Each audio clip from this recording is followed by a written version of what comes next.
Hello everyone. In this video we will see a detailed explanation about email verification results of Bouncify. Let's review the results of the completed email list verification. First, let's check the analysis report. This analysis report is generated once you upload the list. This helps you understand the quality of the uploaded email list. The analysis report consists of common ISP typically refers to a commonly used internet service provider, such as Gmail, Hotmail, etc. Role-based emails refer to email addresses that are associated with a particular job, such as support@example.com or sales@example.com. Disposable emails are email addresses that are used for a short period and then discarded. A syntax error in an email usually means that there is a mistake or an issue with the structure of the email address. Spam trap emails are email addresses specifically created to catch and identify spammers.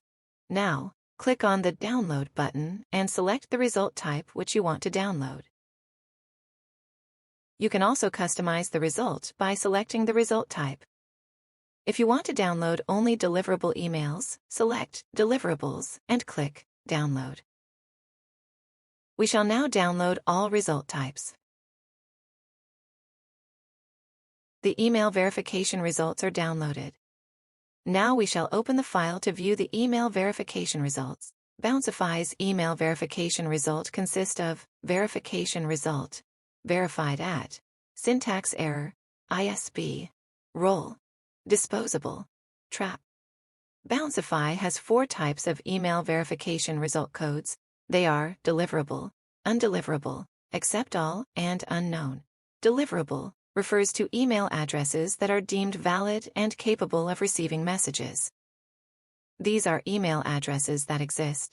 Undeliverable refer to email addresses that are deemed invalid or inactive, meaning they are unable to receive messages. An accept all domain, also known as a catch-all domain. This means that any email sent to this domain will be accepted, regardless of whether the email address exists or not, making it challenging to verify the validity of individual email addresses on that domain. The unknown result means we were unable to verify the email reliably. So, this email could be either valid or invalid. This happens when the receiving server is not responding well to our request. If there is syntax error email in your list, it is denoted as Y or else N. If the email does not belong to a common ISP, it is denoted as N. If it is a role-based email ID, it is denoted as Y. If your list consists of a disposable email address, it is denoted as Y. If it is Y, then the email ID belongs to a spam email. You've now got a complete overview of Bouncify email verification results. Thanks for watching.